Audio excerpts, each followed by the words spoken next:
चलिए बच्चों, तो अब हम स्टार्ट कर रहे हैं अकाउंट्स का जो हमारा सेकंड चैप्टर है जिसका नाम है बेसिक अकाउंटिंग टर्म्स। तो बेसिक अकाउंटिंग टर्म्स के अंदर हम उन सारे छोटे छोटे वर्ड्स के बारे में पढ़ने वाले हैं जो अकाउंट्स के अंदर जनरली यूज़ किए जाते हैं। तो जिसमें हमारा सबसे जो पहला वर्ड है उसका नाम है असेट्स।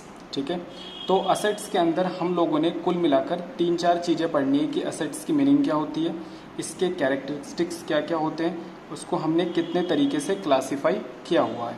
तो सबसे पहले हम असेट्स की मीनिंग देखते हैं कि असेट्स का मतलब क्या होता है। कह रहे हैं कि assets are the future economic benefits.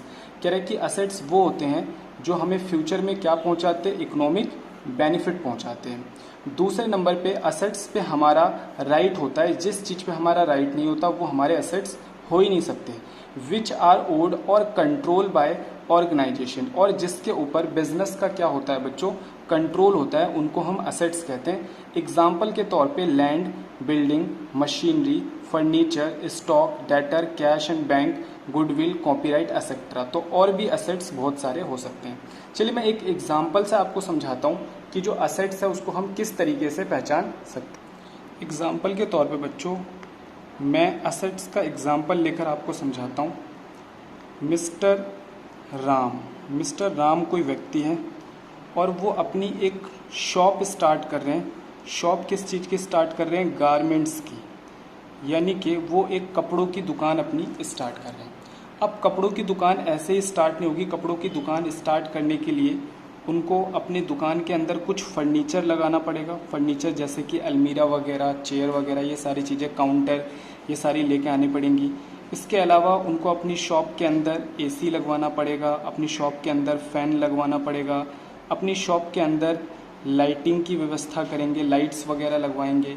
ठीक है, इसके अलावा हो सकता है वो कुछ वाटर कूलर, इस टाइप का पानी वानी पीने के लिए, और क्या हो सकता है, रेफ्रिजरेटर, ये सारी चीज़ें वो अपने बिजनेस के अंदर लगाएंगे।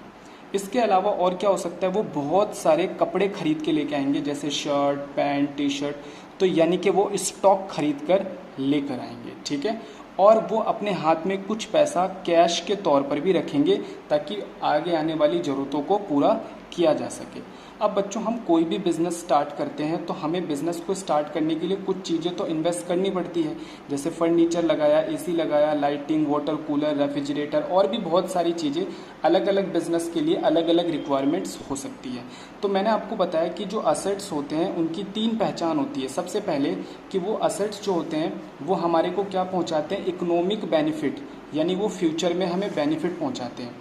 जो मैंने फर्नीचर ख़रीदा और ये सारी चीज़ें, यानी जितने भी मैंने असेट्स ख़रीदे हैं, ये मेरे को फ्यूचर में क्या पहुंचाएंगे, बेनिफिट्स पहुंचाएंगे, यानी फ्यूचर में इनसे मेरे को इकोनॉमिक बेनिफिट होगा।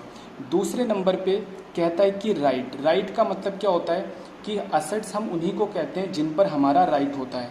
अगर ये फर्नीचर मैंने ख़रीदा तो मैं इसका ऑनर बन गया, मैं इसका मालिक बन गया और इस पर मेरा राइट है। मैं इसको इस्तेमाल किसी भी तरीके से कर सकता हूँ। एसी, लाइट, ये सारी चीज़ें अगर मैंने इन सबको ख़रीदा है यानी कि परचेज़ करा है तो इन पे मेरा क्या होता है बच्चों, इन पे मेरा राइट है। और जब राइट होता है किसी चीज़ के ऊपर तो हम उसे असेट्स बोलते हैं। अगले नंबर पे जो मैंने बात बताई है वो कंट्रोल की बात करी है कि बच्चों जो असेट्स होता है उसकी एक पहचान ये भी होती है कि हमारा उन पे ऊपर कंट्रोल होता है। एग्जाम्पल के तौर पे अगर मैं बात करूँ, ये जो रेफ्रिजरेटर है इस पर मेरा कंट्रोल होगा। ठीक है, या इनमें से जितने भी एसेट्स हैं इन पे मेरा कंट्रोल होगा। मैं रेफ्रिजरेटर को अपनी मर्जी से बंद कर सकता हूँ, खोल सकता हूँ, चाहूँ तो मैं इसे कहीं भी लेकर जा सकता हूँ। तो कहने का मतलब क्या है कि जो असेट्स होते हैं उनकी एक पहचान ये होती है कि हमारा उनके ऊपर कंट्रोल होता है। एग्जाम्पल के तौर पर भाई मैंने एक बाइक खरीदी, ठीक है, और उस बाइक का मालिक मैं हूँ, तो उसका कंट्रोल किसके हाथों में होगा, उसका कंट्रोल मेरे हाथों में होगा। अगर मैं अपनी मर्जी से बाइक किसी को भी दे सकता हूँ, अपनी मर्जी से मैं बाइक के साथ मैं बाइक को जिस तरीके से हैंडल करना चाहूँ मैं हैंडल कर सकता हूँ। तो कहने का मतलब है कि असेट्स की 3 पहचान होती है। सबसे पहली पहचान होती है कि उससे हमें इकोनॉमिक बेनिफिट्स मिलता है, हमारा उसके ऊपर राइट होता है और हम उसके ऊपर कंट्रोल भी बना के रखते हैं। ठीक है, तो ये हमने असेट्स की डेफिनेशन पढ़ी। असेट्स में लैंड, बिल्डिंग, मशीनरी, फर्नीचर, ये सारी चीज़ें असेट्स के एग्जाम्पल हैं। अब आते हैं दूसरे नंबर पे हमें पढ़ना है कि कैरेक्टरिस्टिक्स क्या क्या होते हैं असेट्स की, यानी कि हम असेट्स को किस तरीके से पहचान सकते हैं। जो बच्चों असेट्स होती है वो बिज़नेस की प्रॉपर्टी कहलाती है, जिसे हम संपत्ति कहते हैं।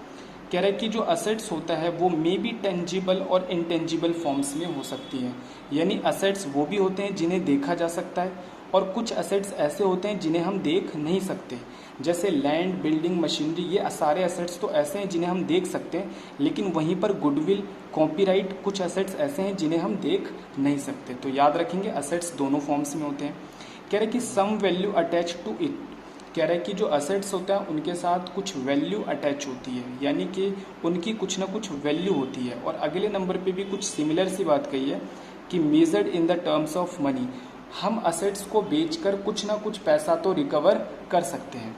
अगर कोई ऐसी चीज़ है जिसकी कोई भी मॉनेटरी वैल्यू नहीं है तो हम उसको असेट्स नहीं कह सकते। तो असेट्स कहने के लिए इन 4 बातों का होना जरूरी है। तो अभी तक हमने असेट्स में 2 बातें समझी कि असेट्स की डेफिनेशन क्या होती है और दूसरा हमने पढ़ा कि असेट्स के कैरेक्टरिस्टिक्स क्या क्या होते हैं। अब तीसरे नंबर की जो बात हमें बच्चों पढ़नी है वो हम पढ़ने जा रहे हैं कि असेट्स को हम कितने तरीके से क्लासीफाई कर सकते हैं। हालांकि अलग अलग टीचर इसको अलग अलग तरीके से क्लासीफाई करते हैं, लेकिन आपकी टी.एस. ग्रीवाल जो बुक है उन्होंने इस तरीके से कुछ क्लासीफाई आपके असेट्स को किया हुआ है। असेट्स में सबसे पहला असेट्स आता है करंट असेट्स, दूसरा आता है नॉन करंट असेट्स और तीसरा आता है फिक्टिशियस असेट्स। जो हमारा नॉन करंट असेट्स होता है बच्चों, उसको हमने फर्दर 2 पार्ट्स में डिवाइड करा हुआ है। एक होता है फिक्स असेट्स, एक होता है नॉन करंट इन्वेस्टमेंट्स। और हमने फिक्स असेट्स को फर्दर 2 पार्ट्स में डिवाइड किया है, एक टेंजिबल के रूप में और एक इनटेंजिबल असेट्स के रूप में। ठीक है, तो आइए जरा हम पहले करंट समझेंगे, फिर नॉन करंट और फिर देन फिक्टिशियस असेट्स को समझेंगे। सबसे पहले नंबर पे जो हम समझने के लिए जा रहे हैं वो हम समझने के लिए जा रहे हैं करंट एसेट्स। ठीक है, तो बच्चों मैं आपको सबसे पहले करंट एसेट्स के बारे में कुछ बातें बताता हूँ जो हमें याद रखनी है करंट एसेट्स की डेफिनेशन में। करंट एसेट्स का मतलब क्या होता है, कह रहा है कि current assets means assets which are in cash.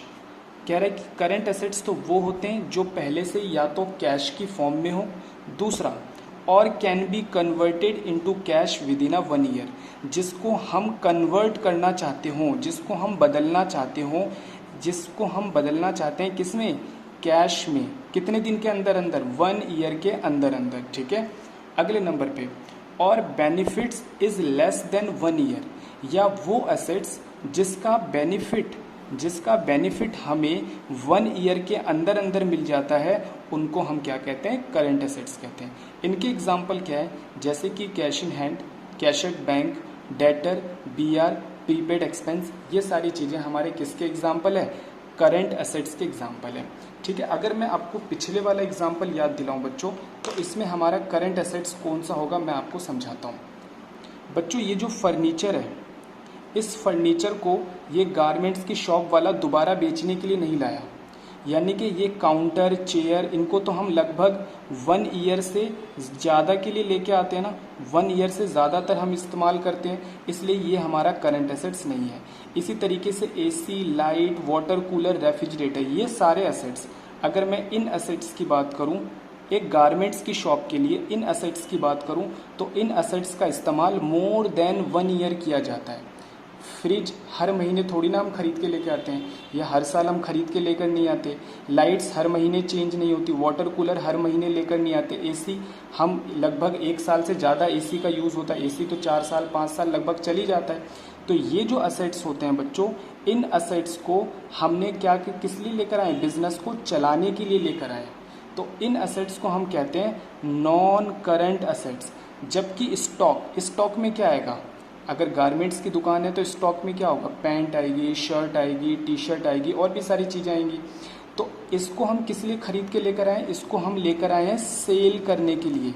यानी कि हम इसको जल्द से जल्द क्या करना चाहते हैं, बेचकर कैश में कन्वर्ट करना चाहते हैं। तो इसलिए ये मेरा क्या कहलाएगा, ये मेरा कहलाएगा करंट एसेट्स। इसी तरीके से बच्चों जो कैश होता है वो तो पहले से ही लिक्विड फॉर्म में है, तो इसको भी हम क्या बोलते हैं, करंट एसेट्स बोलते हैं।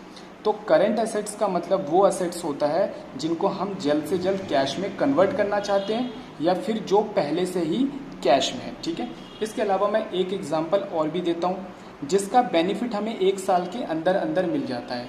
हम अगर किसी को हम मान के चलो क्रेडिट पे सामान देते हैं, क्रेडिट मतलब होता है उधार।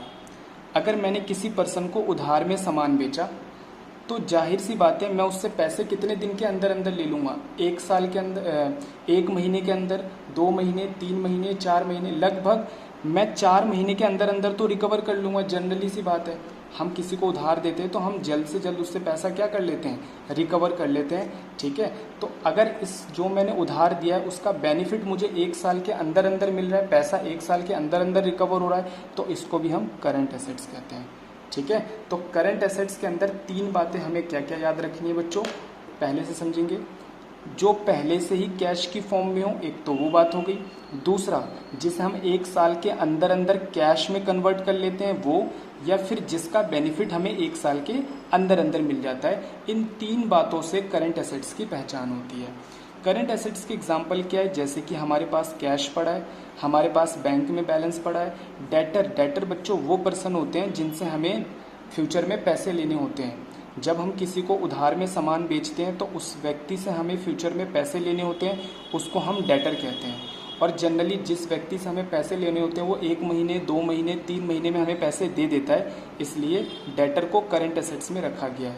सेम BRB, जब हम किसी को उधार में सामान बेचते हैं तो वो हमें बिल देता है और उस बिल से हमें 2-3 महीने में पैसे रिकवर हो जाते हैं।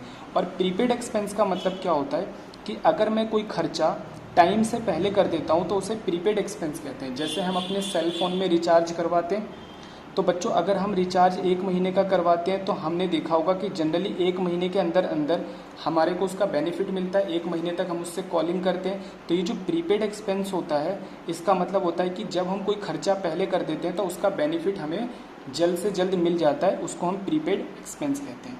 तो प्रीपेड एक्सपेंस भी ऐसे एक्सपेंस होते हैं जिनका बेनिफिट हमें 1 साल के अंदर अंदर मिलता है, इसलिए हमने इसे करंट एसेट्स में डाला हुआ है। तो अब आपको करंट एसेट समझ में आ गया होगा। चलिए अब हम नॉन करंट एसेट्स समझते हैं। हालांकि मैंने एग्जाम्पल में आपको समझाया कि नॉन करंट एसेट्स क्या होता है, वो एसेट्स जिसे हम बिजनेस को चलाने के लिए लेके आते हैं, न कि रीसेल के लिए।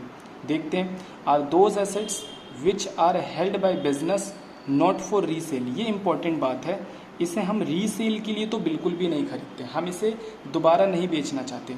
जैसे कि अगर मैं बात करूं गारमेंट्स की शॉप की, तो गारमेंट्स वाला जो काउंटर खरीद कर लेकर आया वो थोड़ी ना वो बेचेगा। गारमेंट्स वाले ने जो अपनी दुकान में AC लगाई हुई है उसको तो वो नहीं बेचेगा।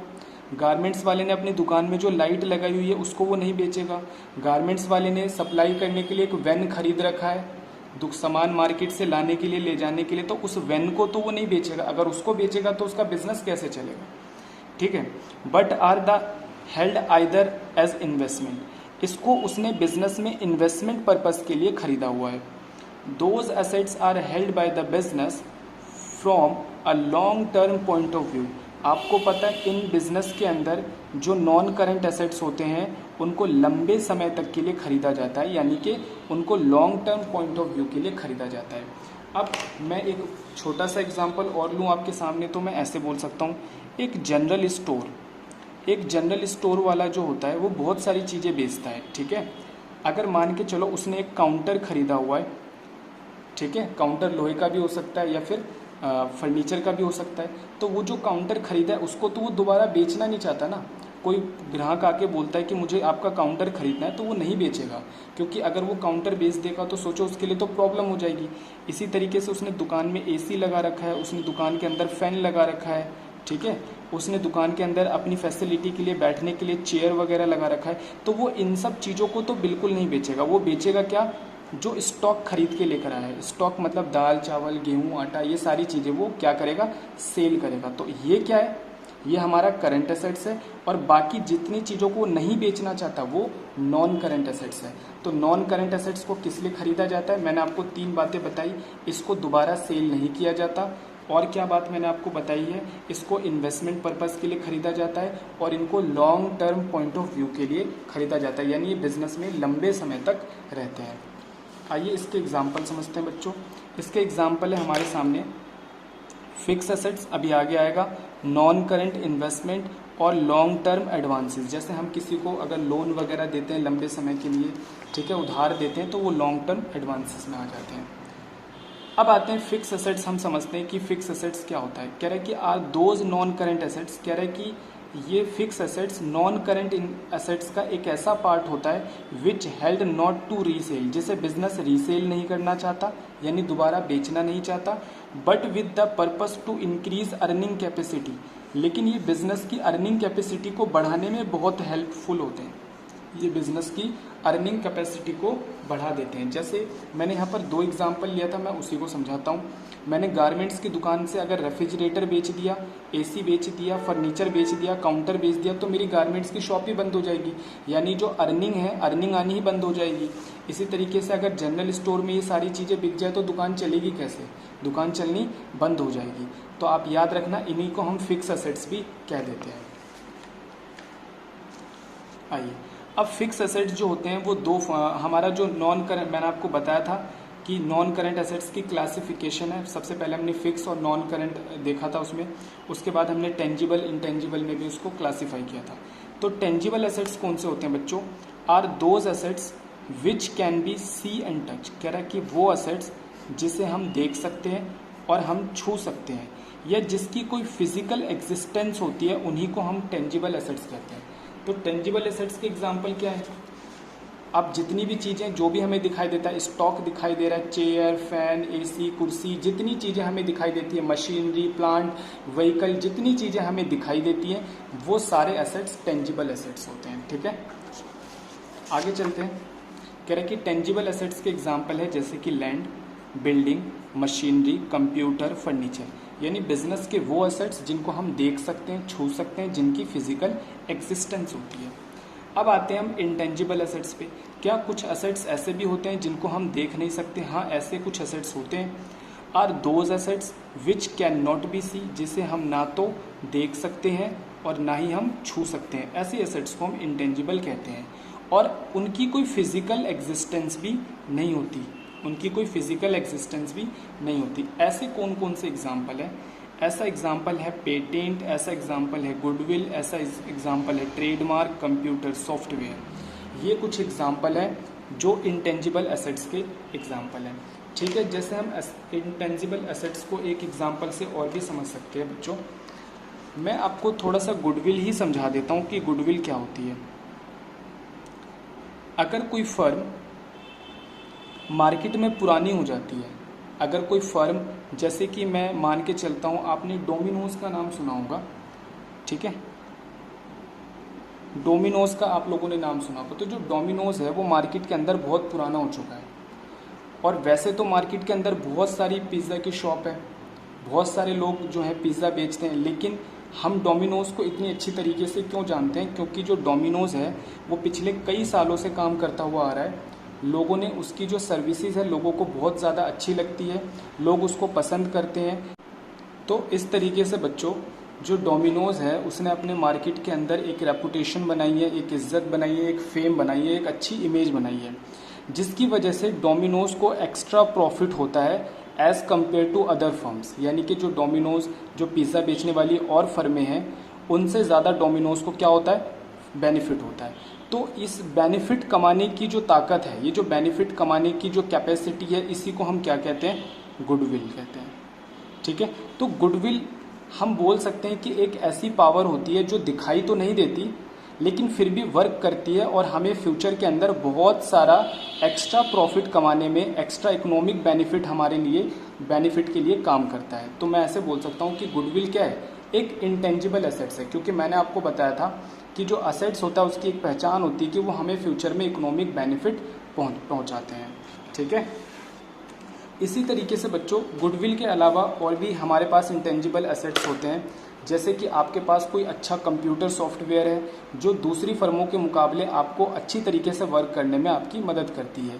पेटेंट हो गया, ठीक है, पेटेंट में जब हम किसी चीज़ का पेटेंट ले लेते हैं या फिर कॉपीराइट ले लेते हैं तो हमारे अलावा दूसरा व्यक्ति उस सामान को नहीं बना पाता, जिससे फ्यूचर में हमारे को बेनिफिट मिलता है। तो ये पेटेंट जो होता है ये भी एक इंटेंजिबल एसेट्स होता है। ठीक है, अगला नेक्स्ट टाइम हमें पढ़ना है, नेक्स्ट नंबर पे हमें पढ़ना है कि फिक्टिशियस एसेट्स क्या होते हैं। ठीक है, थोड़ा समझते हैं कि फिक्टिशियस एसेट्स मतलब क्या होता है। कह रहे हैं कि फिक्टिशियस एसेट्स जो होते हैं are those assets which are neither tangible. कह रहा है ये एसेट्स ना तो टेंजिबल की फॉर्म में होती है और ना ही नॉर इंटेंजिबल एसेट्स, और ना ही ये एक इंटेंजिबल एसेट्स होता है, ना तो टेंजिबल होता है ना ही इंटेंजिबल होता है।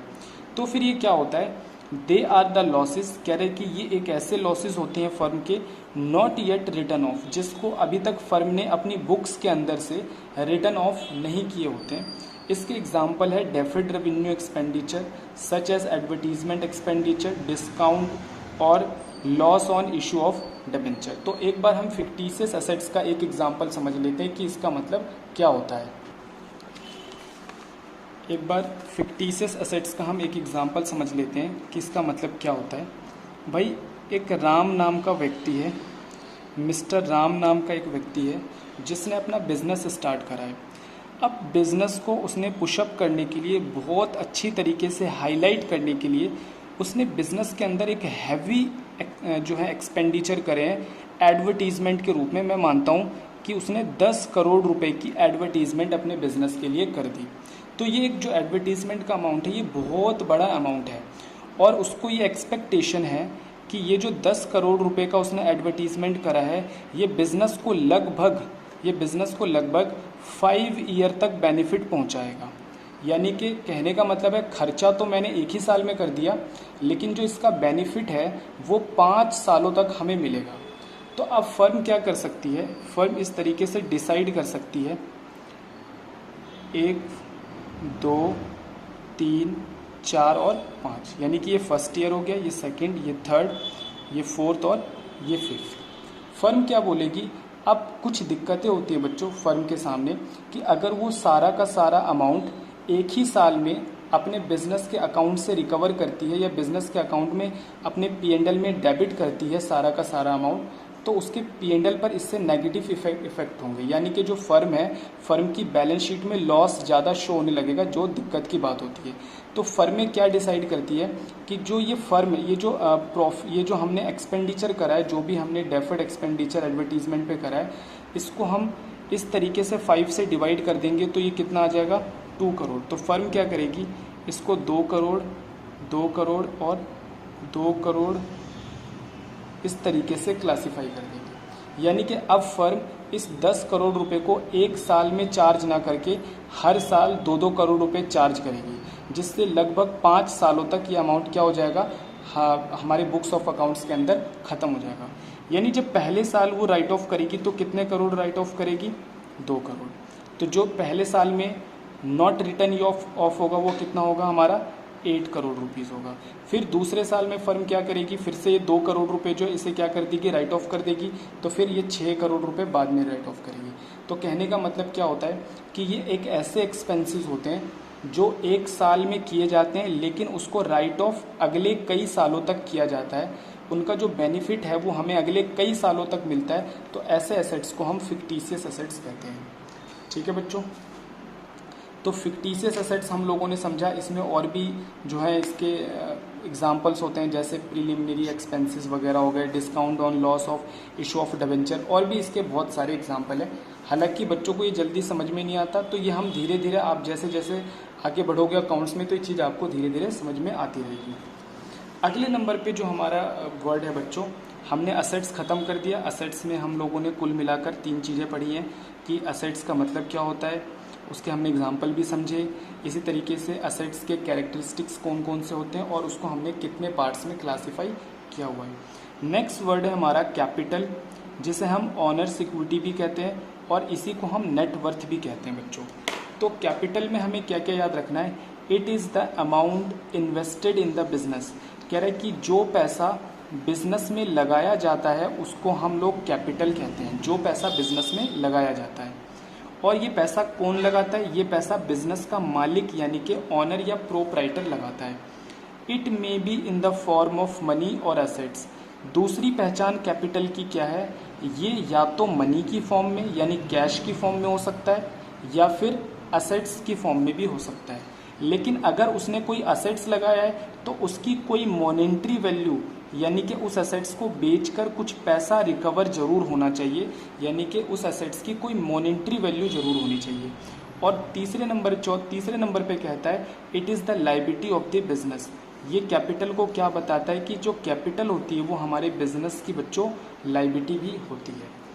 तो अगर मैं आपको समझाऊं, जब हम किसी बिज़नेस की स्टार्टिंग करते हैं तो हम बिज़नेस के अंदर बहुत सारा पैसा लगाते हैं।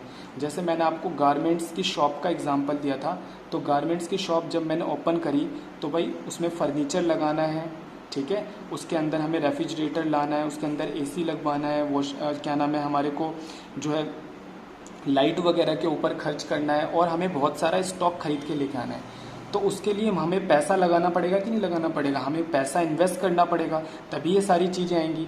तो इसी को हम क्या कहते हैं, कैपिटल कहते हैं। अब ज़रूरी नहीं है कि जो कैपिटल है वो कैश की फॉर्म में हो सकता है कि मान के चलो आपने अपने घर से कोई एसेट्स जाकर लगा दिया, तो वो भी बिजनेस के अंदर क्या कहलाता है, कैपिटल। जैसे मैं एग्जांपल लेता हूँ कि आपकी दुकान के अंदर फ़ैन की ज़रूरत है, फ़ैन लगाना है, लेकिन आपके घर में 2 फ़ैन है, एक फ़ैन एक्स्ट्रा है। तो अगर आपने वो घर का फ़ैन जाकर बिजनेस में इन्वेस्ट कर दिया, बिजनेस में लगा दिया, तो वो भी आपकी क्या कहलाएगी, कैपिटल। तो आप हमेशा याद रखेंगे कि कैपिटल कैश की फॉर्म में भी हो सकता है और ये असेट्स की फॉर्म में भी हो सकता है, लेकिन उस असेट्स की कोई वैल्यू जरूर होनी चाहिए।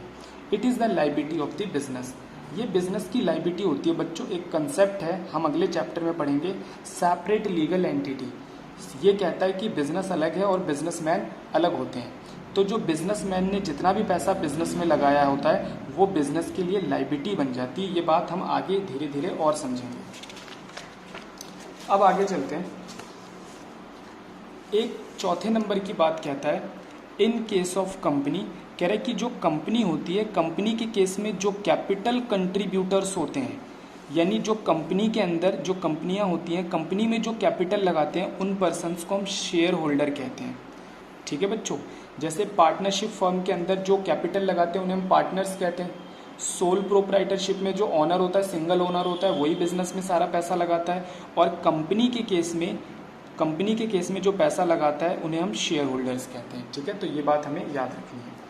अगले नंबर पे है बच्चों ड्राइंग। ठीक है, अगला वर्ड है हमारा ड्राइंग। का मतलब क्या होता है, 3 बातें यहाँ पर भी है।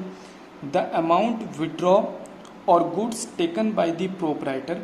कह रहा है कि अगर कोई भी अमाउंट बिजनेस से विड्रॉ कर लिया जाता है, विड्रॉ मतलब निकाल लिया जाता है, चाहे वो गुड्स भी हो सकते हैं, ठीक है, या फिर कोई अमाउंट भी हो सकता है। ठीक है, अमाउंट भी हो सकता है।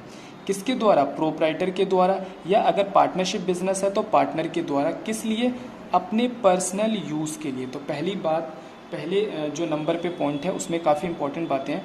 मैंने क्या बताया कि अगर कोई भी पैसा बिजनेस के मालिक ने विड्रॉ करा है या कोई भी गुड्स बिजनेस के मालिक ने विड्रॉ करा है तो उसको हम ड्राइंग कहते हैं, लेकिन वो पर्सनल यूज़ के लिए होना चाहिए, वो घर के लिए यानी डोमेस्टिक यूज़ के लिए होना चाहिए। दूसरी बात यहाँ पर बच्चों लिखी हुई है कि जो ड्राइंग होता है ना, उसको हम हमेशा रिकॉर्ड करते हैं एट अ कॉस्ट। हम ड्राइंग को हमेशा कॉस्ट प्राइस पे ही रिकॉर्ड करते हैं।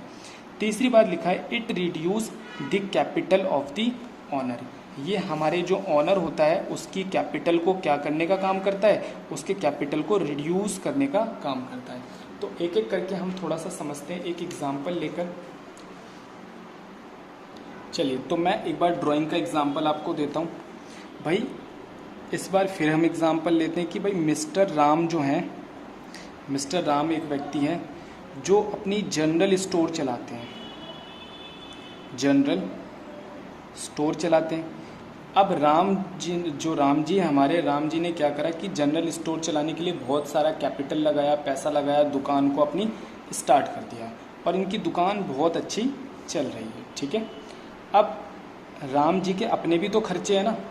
ऐसा तो है नहीं कि जो बिज़नेस में उन्होंने जितना भी पैसा लगाया है वो सारा पैसा वो क्या करेंगे, बिज़नेस में लगाते जाएंगे और बिज़नेस में काम करते जाएंगे। नहीं, राम को अपने घर पे भी कुछ पैसा लेकर जाना पड़ेगा। भाई उसका अपना भी घर है, यानी वो जो उसके जहाँ पर पर्सनल खर्चे होते हैं, यहाँ पर बीवी भी रहती है, बच्चे, माँ, सारी फैमिली उनकी रहती है।